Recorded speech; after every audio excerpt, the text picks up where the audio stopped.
Pada tanggal 29 September 2025, sebuah tragedi besar mengguncang Kabupaten Sidoarjo, Jawa Timur. Musala di Pondok Pesantren Al-Hozini tiba-tiba ambruk ketika para santri sedang melaksanakan salat Asyar. Peristiwa ini mengejutkan keluarga besar pesantren dan seluruh masyarakat Indonesia.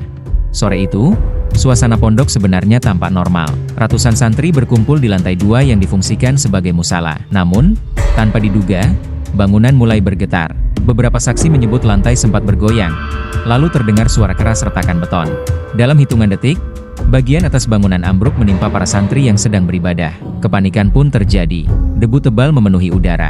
Jeritan dan teriakan meminta tolong terdengar dari dalam reruntuhan. Suasana khusyuk yang seharusnya penuh doa berubah menjadi bencana besar. Evakuasi dilakukan dengan penuh kehati-hatian, sebab struktur bangunan yang tersisa masih rapuh dan berpotensi runtuh kembali. Hari-hari pertama, pencarian dilakukan dengan tangan kosong, alat manual, serta bantuan sensor pendeteksi kehidupan. Tim berusaha mendengarkan suara dari bawah reruntuhan. Sejumlah korban berhasil ditemukan dalam kondisi hidup, meski kritis.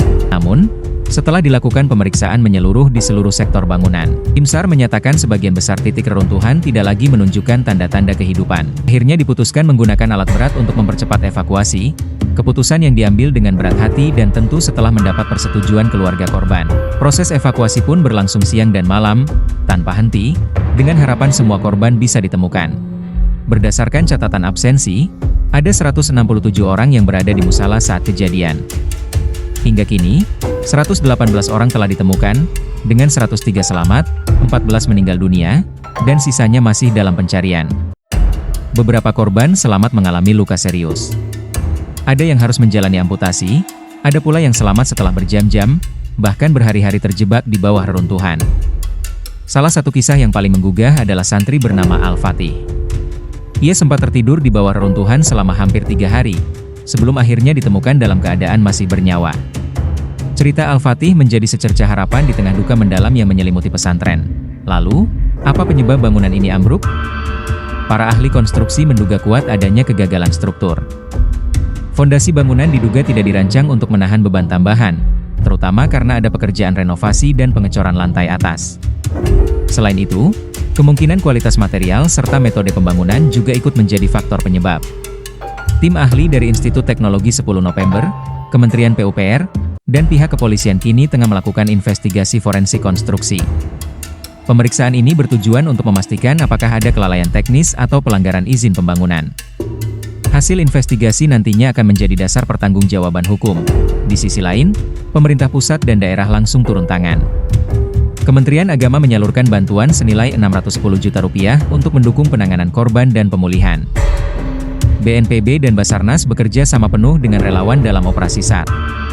Sementara itu, DPR dan pemerintah menyerukan pentingnya pengawasan pembangunan di pesantren maupun lembaga pendidikan lainnya. Tragedi ini membuka mata banyak pihak bahwa aspek keselamatan bangunan tidak boleh diabaikan, meski pembangunan dilakukan secara swadaya. Musibah di Pondok Pesantren Al-Hozini menjadi duka mendalam, tidak hanya bagi keluarga korban, tetapi juga bagi bangsa Indonesia. Selain meninggalkan luka, tragedi ini memberi pelajaran penting, bahwa pembangunan fasilitas umum, apalagi yang digunakan oleh ratusan orang setiap hari, harus memenuhi standar konstruksi yang ketat. Pengawasan, izin resmi, serta penggunaan tenaga ahli mutlak diperlukan. Jangan sampai niat baik untuk membangun sarana ibadah berubah menjadi bencana akibat kelalaian teknis. Peristiwa ini juga menegaskan betapa pentingnya kesadaran kolektif akan keselamatan, bukan hanya demi kenyamanan, tapi juga demi nyawa manusia.